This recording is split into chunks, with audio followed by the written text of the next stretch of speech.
இந்திய ஜனநாயக மீட்பு இயக்கத்தின் சார்பாக நடைபெறும் இந்த இளைஞர்கள் கருத்தரங்கத்திற்கு அன்போடும் அழகோடும் தலைமையேற்று நடத்தி கொண்டிருக்கக்கூடிய மாண்புமிகு பள்ளி கல்வித்துறை அமைச்சர் அன்பில் மகேஷ் பொய்யாமொழி அவர்களே, எனக்கு முன்பு இங்கே அருமையான உரை நிகழ்த்தி அமர்ந்திருக்கும் டாக்டர் பொன்ராஜ் அவர்களே, அதேபோல மிகச்சிறப்பான கருத்து செறிவு மிக்க ஆங்கில உரையை ஆற்றி அமர்ந்திருக்கக்கூடிய பேராசிரியர் ராம் புனியானி அவர்களே, அறிமுக தொகுப்புரை வழங்கி கொண்டிருக்கக்கூடிய எனது கெழுதகை நண்பர் பாலமுருகன் அவர்களே, நன்றியுரை வழங்க வரவிருக்கும் வழக்கறிஞர் குமார் அவர்களே, இந்த கருத்தரங்கத்தில் மிகுந்த உற்சாகத்தோடு வந்து அமர்ந்து கேட்டுக்கொண்டிருக்கக்கூடிய மாணவ செல்வங்களே,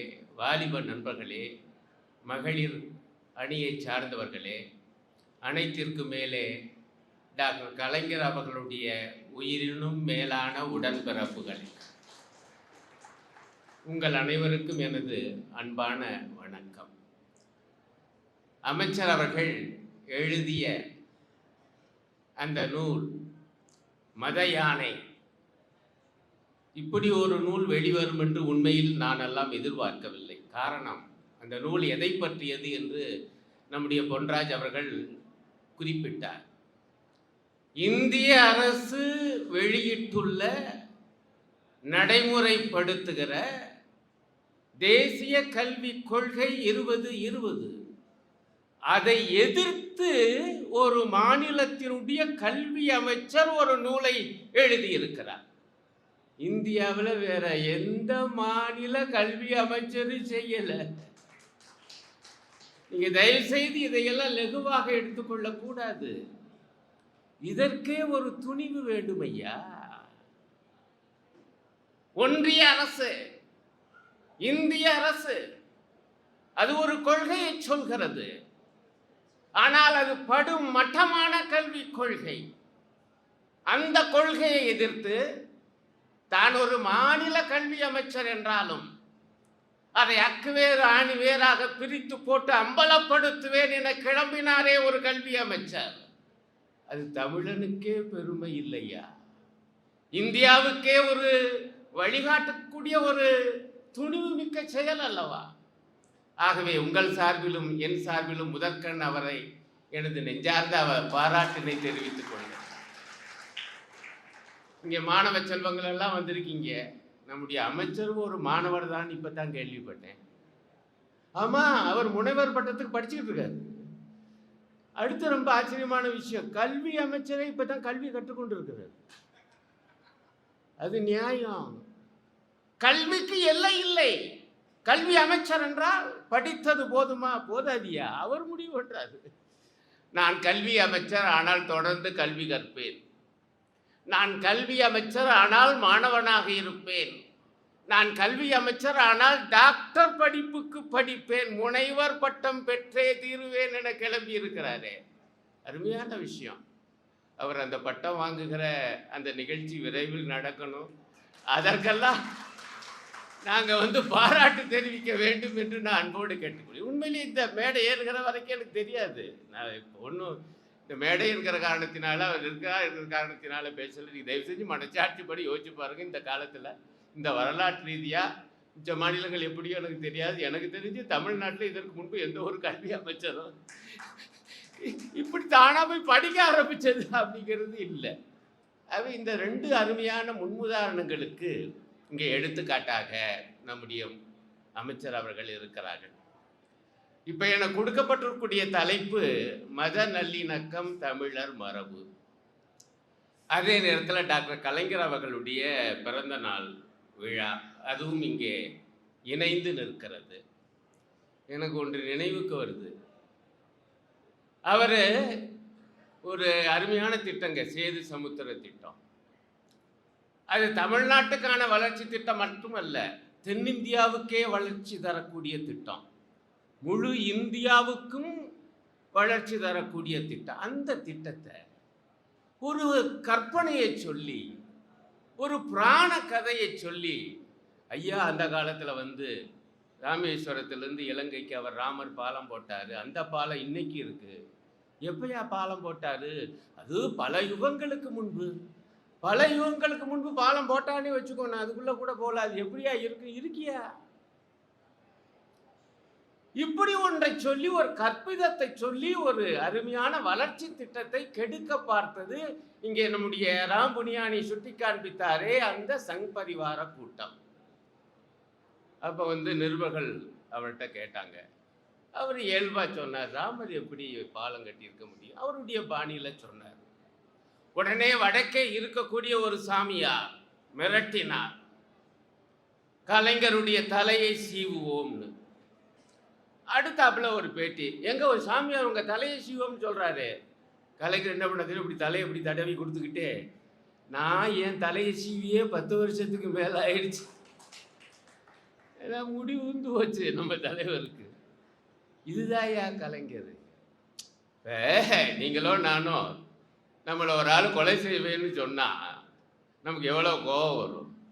அவர் ரொம்ப சர்வசாதாரணம். அந்த துணிவு, அந்த துணிச்சல். அதனால தான் தமிழ்நாடு இன்றைக்கும் எத்தனையோ பல விஷயங்களில் தமிழ்நாட்டு இந்தியாவுக்கே வழிகாட்டியாக திகழ்கிறது. இது தமிழ்நாட்டுடைய பண்பு என்ன? இது இயல்பாக இது ஒரு தமிழ் தேசிய இனம். இந்தியா பல தேசிய இனங்களை கொண்ட நாடு. அதிலே ஒரு தேசிய இனம் தமிழ் தேசிய இனம். அதிலும் தமிழுடைய தொன்மை எத்தகையது? இன்றைக்கு புதிய புதிய ஆய்வுகள்லாம் வந்து கொண்டிருக்கிறது. கீழடி அகழ்வாய்விலிருந்து இங்கே கிடைத்திருக்கக்கூடிய இரும்பினுடைய காலம் என்ன? 5000 ஆண்டுகளுக்கு முன்பையா? இப்படிலாம் வந்துகிட்டு இருக்குது. ஆனால் இயல்பாக நமக்கு நம்முடைய தமிழை, தமிழ் பண்பாட்டை, நம்முடைய தேசிய இன நியாயமான அருமை பெருமைகளை நிலைநாட்டுகிற அவசியம் இருந்தது. இத்தகைய தமிழ் தேசிய உணர்வை 1953 வெளிப்படுத்தியவர் டாக்டர் கலைஞர். இது திருச்சி மாவட்டம், கள்ளக்குடி இங்கே தான் இருக்கு. அந்த கள்ளக்குடி என்கிற ஊருக்கு டால்மிகாபுரம் என்று வடக்கே இருந்து வந்த ஒரு பெருமுதலாளியுடைய பெயரால் அந்த ஊர் பெயரை மாற்ற முயன்றார்கள். அப்பொழுது மிகப்பெரிய கள்ளக்குடி போராட்டத்தை, ரயில் மறியல் போராட்டத்தை நடத்தியவர் டாக்டர் கலைஞர். இது தமிழ் தேசியம். எது? கள்ளக்குடி தமிழ் தேசியம். இப்போ ஒரு தமிழ் தேசிய தலைவர் கிளம்பியிருக்கார். அவர் கள்ளக்குடிங்கிறார். கள்ளக்குடி போராட்டம் நடத்திய டாக்டர் கலைஞர் எங்கே? கள்ளக்குடி என சொல்லி அதுலயும் அவரு பனைமரத்துக்கே படிக்கட்டு கட்டினாரு. எனக்கு தெரிஞ்சு பனைமரத்துக்கு படிக்கட்டு கட்டி அதுல ஏறின ஒரே கோஷ்டி நம்ம கோஷ்டி தான். உண்மையிலேயே நம்பல. முதல்ல செய்தி வந்து அந்த படத்தை பார்த்த பிறகுதான் எப்படி அடுக்கடுக்கா படிக்கட்டு கட்டி. என்னன்னா தமிழன் என்றால் அவன் கள்ள குடிக்கணும். அப்பதான் நினைச்சேன், கள்ளக்குடி கொண்ட அந்த கலைஞருக்கு கள்ளை குடிக்க சொல்லுகிற இவரெல்லாம் தமிழ் தேசியவாதியா வியாதின்னு வேணா சொல்லும். அவன் இத்தகைய பெருமைமிக்க டாக்டர் கலைஞருடைய பிறந்த நாள். அதே நேரத்திலே இங்கே ராம் புனியானி அவர்கள் சரியாக சுட்டி காண்பித்தது போல இந்திய ஜனநாயகத்தை மீட்க வேண்டிய கட்டாயம், காலம் விட்டிருக்கக்கூடிய கட்டளை. எந்த அளவுக்கு அது கோரமாக நடந்தது. மதுரையிலே ஒரு மாநாடு, அதுவும் நான் மதுரைக்காரன்.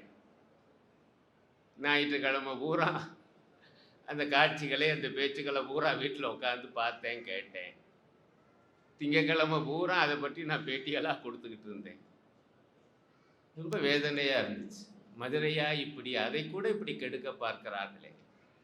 தயவுசெய்து மாணவ செல்வங்களே, இளைஞர் பெருமக்களே, இந்த மதவெறி ஆட்டமெல்லாம் ஏங்கோ உத்தரப்பிரதேசத்தில் நடக்கும், மத்திய பிரதேசத்தில் நடக்கும், மகாராஷ்டிராவில் நடக்கும், தமிழ்நாட்டில் நடக்காது என்று தயவு செய்து நினைத்து விடாது. நடக்கக்கூடாது என்கிற எண்ணம் சரி, அதையும் மீறி நடத்த துடிக்கிற ஒரு வெறி கூட்டம் இன்றைக்கு மதுரை வரை வந்துவிட்டது என்பதை எண்ணிப்பார். தமிழ்நாட்டுடைய அந்த மரபு என்ன, வரலாறு என்ன, சரித்திரம் என்ன? அது மத நல்லிணக்கம். உங்களுக்கு தெரியுமா இளைஞர்களே, மாணவர்களே, மகளிரே, நம்ம சங்க இலக்கியத்திலேயே பன்மைத்தன்மை உண்டு. எதுல? மத வழிபாட்டில். நம்மால் நடுகல்லையும் வழிபட்டிருக்கிறான். அது அவருடைய முன்னோர் போர்க்களத்திலே தியாகம் செய்தது, போரிட்டு மாண்டதுடைய நினைவாக எடுக்கப்பட்ட நடுகல் வழிபாடு அதுவும் உண்டு. தாயை வணங்கும் வகையில் கொற்றவை தாயை வணங்கினான், அந்த தாய் தெய்வ வழிபாடு உண்டு. முருக வழிபாடு உண்டு. அப்பவே 3 இருந்துச்சு, துவக்கமே 3. மணிமேகலையிலே ஒரு அத்தியாயம் வரும், சமய கணக்கர்தம் திறம் கேட்ட காதை. சமயம் என்கிற வார்த்தை, மதங்கிற வார்த்தை கூட அப்பல்ல. சமய கணக்கர்கள், அதை உள்ள போய் பார்த்தா எத்தனை வகையான சமய கணக்கர்கள். சைவம், வைணவம், சமணம், பௌத்தம், வேத மதம், இந்து மதம்னு இல்லை, அதெல்லாம் பின்னாடி வந்த கதை, நான் நேரங்கதி அதுக்குள்ள போகலை. இப்படி பல வகையான சமய கணக்கர்கள், சமயவாதிகள் இருந்தார்கள். அவர்களோடு மணிமேகலை, பௌத்தவாதியாகிய மணிமேகலை வாது செய்கிறார், உரையாடல் நடத்துகிறார். இத்தனை சமயங்கள் மணிமேகலை காலத்தில் இருந்ததாயா தமிழுடைய பன்மைத்தன்மை. அன்றிலிருந்து இன்று வரை அப்படிதான். எத்தனை எத்தனை தெய்வங்கள், எத்தனை மதங்கள், எல்லாவற்றையும் ஏற்றுக்கொண்டவன் தமிழன். இன்றைக்கு கூட பாருங்க, நீங்க சாதாரணமாக என் மதுரையிலிருந்து உங்க திருச்சி அல்லது தஞ்சாவூருக்கு போனா அவங்க முதல்ல 8 கோடி முருகன் கோயிலுக்கு போவாங்க. ஒரே டூர் தான், ஒரு பஸ் பிடிச்சி ஒரு கூட்டமாக கிளம்பும். 8 கோடி முருகன் கோயிலில் ஒரு கும்பிடு, அப்புறம் வேளாங்கண்ணி மாதா கோயிலுக்கு ஒரு கும்பிடு, அப்புறம் நாகூர் தர்காவுக்கு அவசியம் போவாங்க. 3 சுற்றித்தான் வரும். இது என்ன இப்படி? போனது பூரா இந்துக்கள். இன்றைய மொழியில் சொல்கிறேன், இன்றைக்கு பதிவாயிருக்கு. நம்முடைய மக்கள் தொகை கணக்கெடுக்கல, மதம்னா இந்துன்னு அப்படித்தானே பதிவு பண்ணிருக்கீங்க எல்லாரும். ஆனால் இதே இந்துக்கள் 8 கோடி முருகனை மட்டுமல்ல, ஏன் வேளாங்கண்ணி மாதாவை வணங்கினார்கள், ஏன் நாகூர் தர்காவிற்கு போனார்கள். அவ்வளோதான். எங்கள் அம்மா தான் என்கிட்ட சொல்லும், இந்த சாமியாவது காப்பாற்றட்டுமேடா. எனக்கு முதல்ல அது புரியல. ஏன் ஒரு சாமியை தானே வணங்கினம்மா, நிறைய சாமி இருக்குடா, ஏதாவது ஒரு சாமி காப்பாற்ற. இதுதான் தமிழுடைய பண்பு, பன்மைத்தன்மை. மதத்திலே, வழிபாட்டிலே, தெய்வத்தை வேண்டுவதிலே. ஆகவே அந்த பன்மை தன்மையை போற்றுகிற வகையிலே அவற்றோடு இவன் இணக்கமாக இருந்தான். மத நல்லிணக்கம் பேணப்பட்டது. இதுதாயா தமிழனுடைய மரபுங்கிற. இந்த மரபுக்கு நேர் விரோதமாக மதுரையிலே மாநாடு. இதுதான் மிக முக்கியமாக நம்முடைய மாணவர்களும் இளைஞர்களும் மனதில் ஏந்த வேண்டிய விஷயம் என்று நான் நினைக்கிறேன். பேரெல்லாம் நல்லாத்தான் இருக்கு, முருக பக்தர்கள் மாநாடு நடக்கட்டுமே. முருக பக்தர்கள் தானே கூடுறாங்க. கூட்டுறது யாரு? இந்து முன்னணி. இப்போ அது சொன்னார்ல, 2 வகையா காமிச்சார்ல. ஏன் இந்த பக்கம் பாதியா முஸ்லீம் லீக்கு, இந்து மகாசபை, இந்த பக்கம் பாதியா குடியரசு கட்சி, இந்திய தேசிய காங்கிரஸ். அப்ப அம்மா எவ்வளவு தூரம் தெரிஞ்சு வச்சிருக்கா தமிழ்நாடு பாருங்க. பெரியாருடைய சுயமரியாதை இயக்கம் பேரே வித்தியாசமா இருக்கையா. அது ஒரு மதமா இருக்கு, இது ஒரு முற்போக்கு சிந்தனையா இருக்கு. நடத்துறது யாரு? இந்து முன்னணி. ஆனா அந்த மாநாட்டுக்கு மூர்த்த கால் நட்டது யார் தெரியுமா? பாஜக மாநில தலைவர் மூர்த்த கால் நட்டுட்டு சொல்றாரு, இது அரசியல் மாநாடு அல்ல. சொல்றவர் யாரு? ஒரு அரசியல் கட்சியுடைய மாநில தலைவர். அதை விட வேடிக்கை என்னன்னா, இந்த மாநாட்டுக்கு அவங்க ஆள் திரட்டுறாங்க. ஒவ்வொரு மாவட்டமா போறாரு. யாரு? பாஜக மாநில தலைவர். ஒரு மாவட்டத்தில் போய் பேசுறாரு, மதுரையிலே கூட போகிறோம், அதனுடைய எதிரொலி சென்னை கோட்டையிலே கேட்கணும். நான் சென்று போயிட்டேன். திருப்பரங்குன்றத்தில் நீ சிரித்தால் முருகா, திருத்தணி மலை மீது எதிரொலிச்சா நியாயம் யா? சென்னை சார்ஜ் கோட்டையில ஏயா எதிரொலிக்குது? அப்படி என்றால் இது மத மாநாடு அல்ல, இது ஆன்மீக மாநாடு அல்ல, பக்கா அரசியல் மாநாடு. அன்றைக்கு நான் எழுதுறேன்.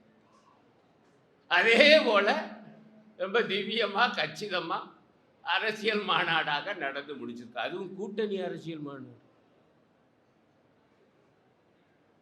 அந்த மாநாட்டில் இந்து முன்னணி தலைவர்கள் பேசுறாங்க. அடுத்து பேசுனது தமிழ்நாடு பாஜகவுடைய இந்நாள் தலைவர், முன்னாள் தலைவர். ஆனா அரசியல் மாநாடு அல்ல. கூட்டணி ஜனசேனா என்கிற கட்சி ஆந்திராவிலே, அதனுடைய தலைவர் நடிகர் பவன் கல்யாண் சும்மா கொட்டி முழங்கியிருக்காரு. அதை பத்தி பேசுற தனியா பேசுற பிறகு வர்றேன். அப்புறம் நம்ம அதிமுக தலைவர், அதிமுகன்னு சொல்லக்கூடாது, அண்ணா திராவிட முன்னேற்ற கழகத்தின் தலைவர்கள் 5 பேர் வரிசையா. அதனால சொல்றேன், கூட்டணி அரசியல் மாநாடு. கூட்டணி கட்சிகள்லாம் வந்திருக்காங்க, பாஜக கட்சி இருக்கு. ஆனாலும் நம்புங்கள், இது பக்தர்கள் மாநாடு, அதுவும் முருக பக்தர்கள் மாநாடு, இது ஆன்மீக மாநாடு. என்னங்கடா கூத்த. அதுல இது பூரா இதுல பாத்தீங்கன்னா இவங்க இப்படித்தான் நடத்துவாங்கன்னு எல்லாருக்கும் தெரியும். நம்முடைய அரசு மிகச் சரியான முறையிலே இவங்க மதவெறித்தனத்தை கிளப்பவே இவ்வளவு செய்கிறார்கள் என்று அது எடுத்து சொல்லி மறுக்குது, அனுமதி தர. நீ கவனிக்கணும். அவங்க உடனே கோர்ட்டுக்கு போயிடுறாங்க. இன்னொரு நல்ல விஷயம், கோர்ட்டும் யோசிச்சது. 52 நிபந்தனை. உலகத்தில் எங்கேயாவது ஒரு மாநாட்டுக்கு, அதுவும் முருகன் பெயரால நடக்கிற மாநாட்டுக்கு அரசாங்கம் அல்ல, நீதிமன்றம் 52 நிபந்தனைகள். முக்கியமான நிபந்தனை, நீங்க அரசியல் பேசக்கூடாது. அவன் அதுதான் பேச போறான், தெரிஞ்சே பேசக்கூடாது. அவங்களுக்கு தெரியும், மாநாடு நடத்த அனுமதி வாங்கினா போதும், பிறகு நம்ம வேலையை காட்டுவோம் என்று. அதே போல காட்டியிருக்காங்க. 6 தீர்மானங்கள் முருக பக்தர்களுடைய மாநாட்டில். அதுல ஒரு தீர்மானம், இந்து மக்களே, நாமெல்லாம் ஒன்றுபட்டு வருகிற தேர்தல்கள் அனைத்திலும் இந்து வாக்கு வங்கியை நிரூபிக்க வேண்டும். ஆனாலும் நம்புங்க, இது அரசியல் மாநாடு அல்ல. என்னடா கொடுமையா இருக்கு, இது தேர்தல் அரசியல் மாநாடு. நான் கூட நினைச்சேன், அரசியல் தானே பேசக்கூடாது, நான் தேர்தல் அரசியல் பேசுறேன், வா கோர்ட்ல பேசுவோம். ஐயா, நீங்க சொன்னீங்க நீதியரசர் அவர்களே, அரசியல் பேசக்கூடாது. நாங்க அரசியலே பேசல, தேர்தல் அரசியல் பேசுவோம். என்னங்க கொடுமையா இருக்கு இந்த நாட்டில். நீங்க தேர்தலை பற்றி பேசுவதுன்னா மக்களுடைய பிரச்சனைகளை பேசுங்க. இங்க ராமபுனியானி வரிசையா சொன்னார்ல, நாட்டுடைய கல்வி பிரச்சனையை பேசுங்க, வறுமை பிரச்சனையை பேசுங்க, விலைவாசி உயர்வு பற்றி பேசுங்க. எவ்வளவு விவகாரம் இருக்கு. வேலையில்லா திண்டாட்டத்தை பற்றி நம்முடைய பொன்ராஜ் எவ்வளவு கச்சிதமாக எடுத்துரைத்தார். அவற்றை அல்லவா பேசணும். ஆனால் நீங்க முருக பக்தர்கள் மாநாடு போடுறீங்க, அங்க ஓய்ய அரசியல். என்ன மாதிரி அரசியல்? நான் இதை மதவாதங்கிற வார்த்தையை பயன்படுத்தல. ஏன்னா அதுல என்ன சிக்கல்னா, மதத்தின் அடிப்படையில் வாதம் பண்றோம். நண்பர்களே, இது மதவாதம் கூட அல்ல, இது மதவெறி. மதவெறி என்பதற்குள்ளே இருப்பது பிற மத வெறுப்பு. இப்ப இந்து வாக்கு வங்கி என்றால் அப்ப என்ன அர்த்தம்? பிற மதத்தவர்களை நாங்கள் ஒதுக்கி வைக்கிறோம். அப்படி என்றால் அவர்கள் இந்தியர்கள் இல்லையா? அப்படி எனில் அவர்கள் தமிழர்கள் இல்லையா? வெளிப்படையா, பச்சையா இப்படி ஒரு தீர்மானத்தை போடுகிறார்கள் என்றால், மாணவ செல்வங்களே, இளைஞர்களே, தயவு செய்து இவர்களை புரிந்து கொள்ளுங்கள். எங்க காலமெல்லாம் முடிய போகுது, ஆனால் எதிர்காலம் உங்களுடையது. இத்தகைய தீய சக்தி, மதவெறி சக்தி தான் இந்த நாட்டிலே எழுந்திருக்கக்கூடிய கோரமான தீய சக்தி.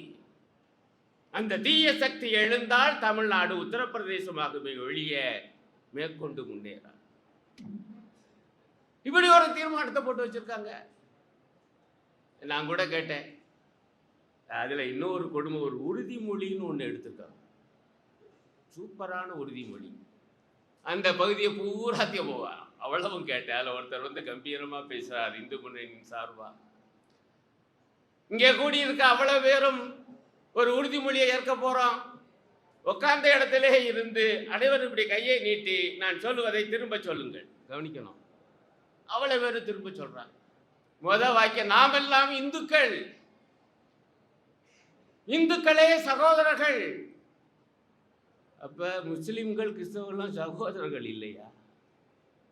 ஏடா கொடுமையா இருக்கு.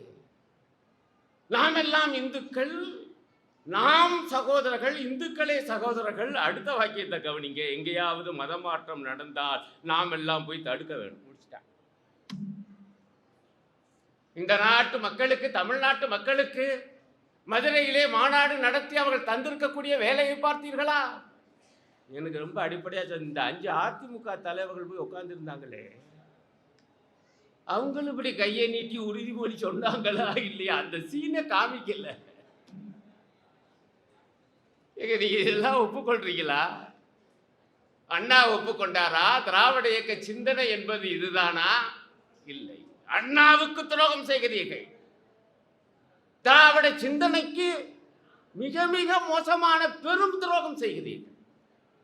கேட்டா இப்படிலாம் நடக்கும்னு எங்களுக்கு தெரியாதுன்னு பச்சை பிள்ளை மாதிரி சொல்றாங்க. ஏயா, பாஜகவும் இந்து முன்னணி மாநாடு நடத்தினா இப்படித்தானையா நடக்கும்? அங்க என்ன பஞ்சாமிர்தமா தர போறாங்க உங்களுக்கு? இப்படிப்பட்ட அரசியலை தான் தருவாங்க. இப்ப நான் கூட நீங்க சொல்றீங்க, நான் மட்டும் சொல்லலை. இந்த மாநாடு நடப்பதற்கு சில தினங்களுக்கு முன்பு நண்பர்களே, மதுரை மாவட்டத்திலே இருக்கக்கூடிய திமுக கூட்டணியை சார்ந்த அனைத்து கட்சிகளும் ஒரு கூட்டறிக்கையை வெளியிட்டன. அந்த கூட்டறிக்கையில் அவர்கள் தெளிவாக சொன்னார்கள், நடக்க போவது கடவுள் பக்தி அல்ல, கலவர உத்தி.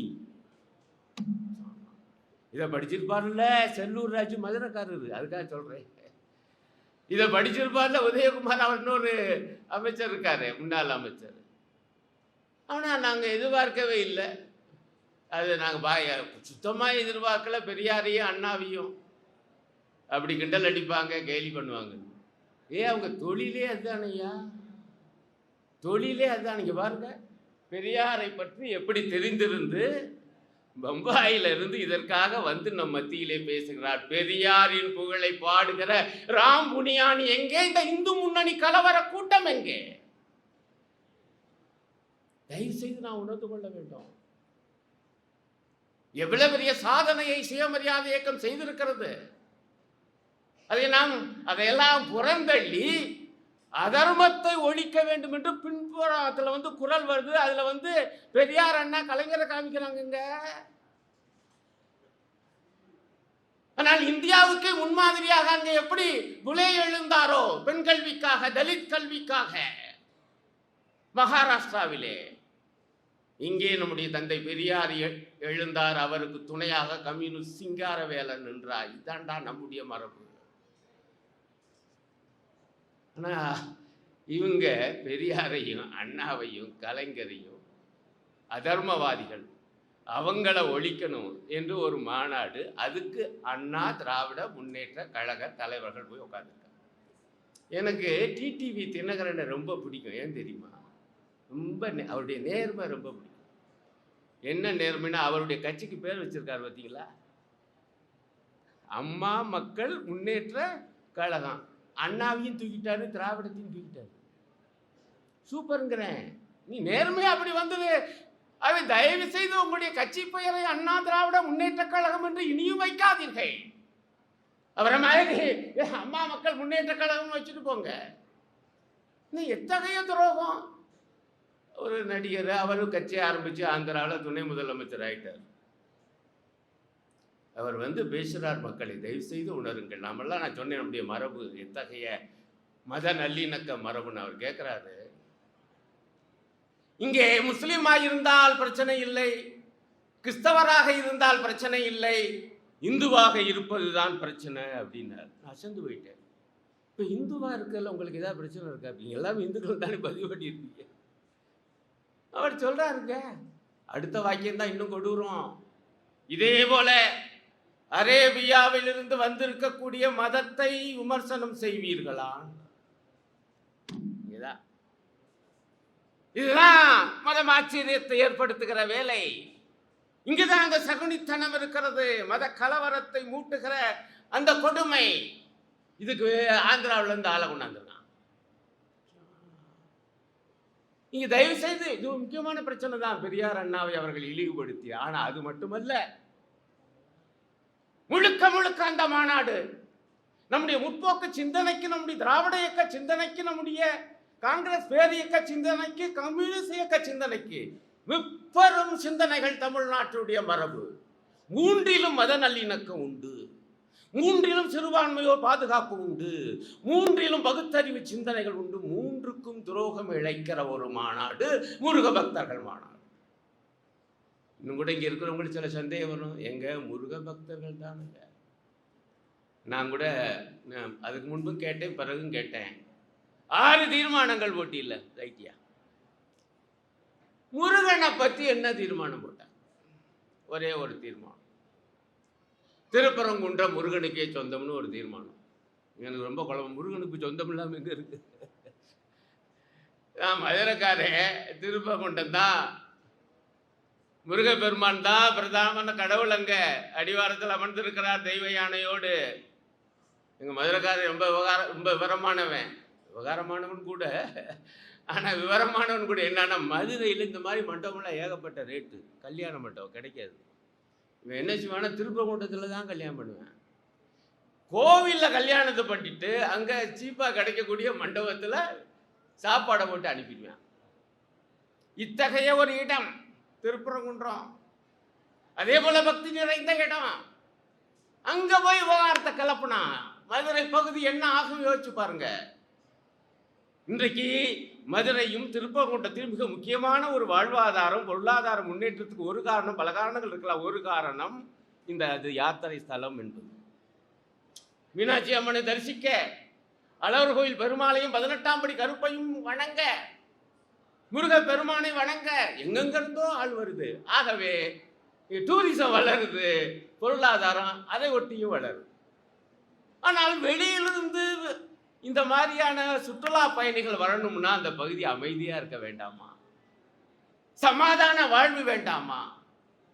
சுமூக வளமையான நிலை வேண்டாமா? இருக்கு இங்க மதுரையில் இன்னைக்கு வரைக்கும். அதை கெடுக்கிற வேலை என்னன்னா, குன்றம் மதுரை என்னடா அவகாரம்னா, ஐயா அடிவாரத்தில் முருகப்பெருமான் இருக்காரு, உச்சியில் சிக்கந்தர் இருக்காரு, பின்னாடி கருப்பசாமி கோயில் இருக்கு, நடுவில் சமணர் படுகை இருக்கு, இவ்வளவு இருக்கு. நான் சொல்றேன், குன்றம் முருகருக்கும் சொந்தம், சமணருக்கும் சொந்தம், சிக்கந்தருக்கும் சொந்தம், கருப்பசாமிக்கும் சொந்தம், அனைத்து தமிழர்களுக்கும் சொந்தம். அப்படித்தானையா இருக்கு. இதுல ஏன் கொடப்படி வேலை பண்ண பார்க்குற? கேட்டா சிக்கந்தர் தர்காவில் ஆடு கோழி வெட்டுறாங்களாம். நம்மால் அந்த ஆடை கொண்டு போகிறதே இந்துக்கள் தான். எப்பாவது யாராவது நேர்த்தி கடன் பண்ணுவாங்க, அங்கே ஆடு வெட்டுவாங்க, நம்மால் காத்துக்கிட்டே இருப்பாப்புல உதவி பண்ணிட்டு அவங்களும் இருந்து நல்லபடியாக அதை சாப்பிட்டுட்டு கீழே இறங்கி வருவாங்க. இன்னொரு விஷயம், சிக்கந்தர் தர்காவில் மட்டுமல்ல, எங்களுடைய கருப்பசாமிக்கும் ஆடு கோழி படைகள் செய்யப்படுகிறது. குன்றத்தை முருகனுடைய அவருக்கு மட்டுமே சொந்தம் என்பதின் மூலம் அவர்கள் என்ன செய்கிறார்கள் தெரியுமா? ஆடு கோழி வெட்டக்கூடாது என்றால் அது சிக்கந்தர் தர்காவில் மட்டுமல்ல, கருப்பசாமி கோயிலுக்கும் வெட்டக்கூடாது என்கிறார்கள். முக்கியமான விஷயம் கவனிக்க. இந்து முன்னணி நான் கேட்கிறேன், கருப்பசாமி கோயிலுக்கு ஆடு வெட்டி, கெடா வெட்டி, கோழி அறுத்து சமையல் பண்ணி படைச்சு நாங்க சாப்பிட்றோம். நாங்க இந்துக்கள் இல்லையா? ஜெயலலிதா அம்மையார் ஒரு காரியத்தை செஞ்சாங்க, ஞாபகம் இருக்கா? குலதெய்வங்கள்ல கோழி வெட்டக்கூடாது, ஆடு வெட்டக்கூடாது. அடுத்து வந்த தேர்தலில் அந்த அம்மா அப்படி செல்வாக்க வெட்டினான். நம்மால் நீ ஆடு வெட்டக்கூடாதுக்கிறியா, அவன் ஓட்டை வெட்டுவேன், ஓடி போய் போட்ட ஆணையை திரும்ப வாங்குச்சு. இந்த வரலாறு அவளுக்கு தெரியுமோ தெரியாது, எனக்கு தெரியும். நான் தான் இந்துக்களை சொல்லுகிறேன். இந்த இந்து முன்னணி என்பது இந்துக்களின் விரோத முன்னணி. இந்த பன்மைத்தன்மை, இந்து மதத்துக்குள்ளேயே பன்மைத்தன்மை இருக்கு. ஐயா, நான் சாப்பிட்ற சாப்பாடை என் சாமிக்கு வச்சு கும்பிடுவேயா? நீ பொங்கல் இதுதான் சாப்பிடுவியா? நீ வச்சுக்க உன் சாமிக்கு. நான் உன்னைய கட்டாயப்படுத்துற, நீ என்னைய கட்டாயப்படுத்த. இவ்வளவுதானே சிம்பிள். ஆனால் அதை கெடுக்க பார்க்கிறார்கள். நான் இன்னும் கேட்கிறேன், முருக பக்தர்கள் மாநாடு என்றால் நீங்க உடனடியா என்ன தீர்மானம் போட்டிருக்கணும்? முருகன் தமிழ் கடவுள். சில நேரங்களை ஏத்துக்கிறாங்க, சில நேரங்களை ஏத்துக்கிறது இல்லை சங் பரிவாரம். சரி, தமிழ் கடவுள். தமிழ் கடவுள் என்றால் முதல்ல நீங்க என்ன தீர்மானம் போட்டிருக்கணும்? முதல்ல போட்டிருக்க வேண்டிய தீர்மானம், அந்த தமிழ் கடவுள் முருகன் வாழ்ந்த சங்க காலம், அந்த சங்க இலக்கியம், அதுல முருக வழிபாடு இருக்கு. நான் லேச ஆரம்பத்திலே சொன்னேன், அது நம்மால முருக வழிபாடு எவ்வளவு அழகாக சங்க இலக்கியத்துல வர்ணிச்சிருக்கா தெரியுமா? ஒரு நிகழ்ச்சி அப்படியே காமிக்கிறான். ஒரு தாய்க்கு தன்னுடைய மகளை பார்த்து பார்த்து அப்படியே ஒரே இதா இருக்குது, பயமா இருக்கு. ஏன்னா சொனங்கி பிள்ளை விழுகுது. என்ன நோய் என்ன நோக்காடுன்னு தெரியல தாய்க்கு. என்ன நோய்னு தெரியணும்னு வேலன் நாட்டம் ஆடுகிறவனை வைத்து முருகனுக்கு படைகள் செய்கிறாள் அந்த தாய். வேலன் நாட்டத்தை கேட்கிறாள், என் மக வந்து சொனங்கி விழுகுது, என்ன வியாதின்னு பாருன்னு. வேலன் நாட்டம், அவன் வந்து காய்களை நம்ம சோழி போடுவோம்ல, அதே போல அந்த காலத்துல பாருங்க காய்களை புளிக்கு போட்டானா. போட்டு சொல்லு, இந்த பெண்ணுக்கு என்ன வியாதி, யார் வந்து புகுந்திருக்கா, இது நடந்துகிட்டு இருக்கு. இதெல்லாம் ஒரு தோழி வேடிக்கை பார்த்துக்கிட்டே இருக்காப்புல.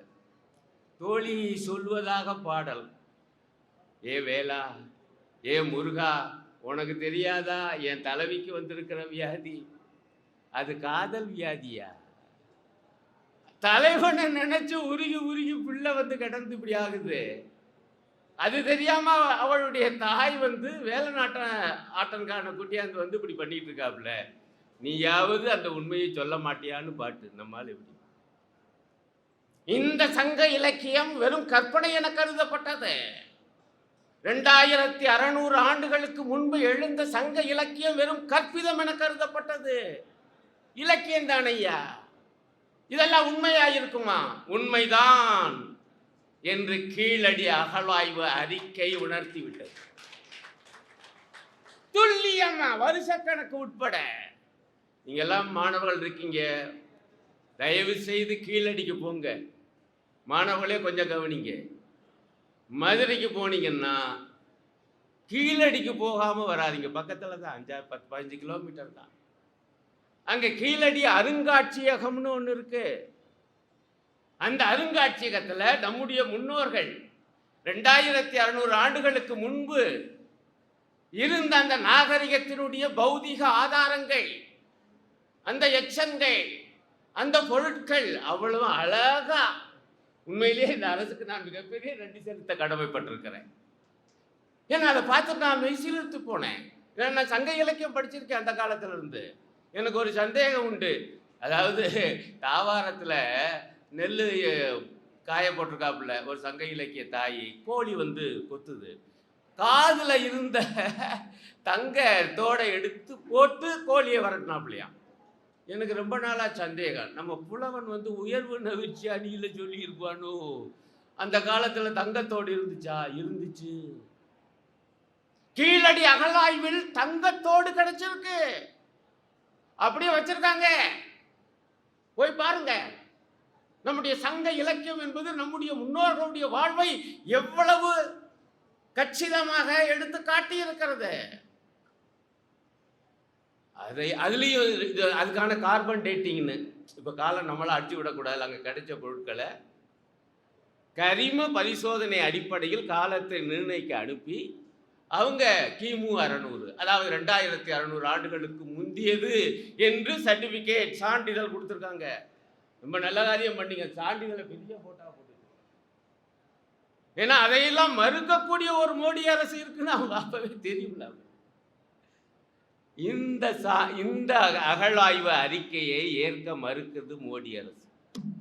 வாயை திறந்தா தமிழ் தான் நம்ம பிரதமருக்கு,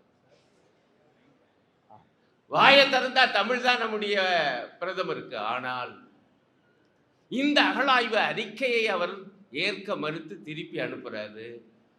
இந்த அறிக்கையை தயார் செய்த, ஆதாரபூர்வமாக நிரூபித்த அமர்நாத் ராமகிருஷ்ணா என்கிற தொல்லியல் அறிஞரை பந்தாடி கொண்டிருக்கிறார். நீங்க உண்மையிலேயே தமிழ் கடவுளை வணங்குவது அப்படின்னா நீங்கள் இந்த மாநாட்டில், முருக பக்தர்கள் மாநாட்டில் என்ன தீர்மானம் போட்டிருக்கணும்? முருக வழிபாடு நடந்த சங்க காலத்தை வெளிப்படுத்திய கீழடி அகழ்வாய்வு அறிக்கையை ஒன்றிய அரசு உடனே ஏற்க வேண்டும்.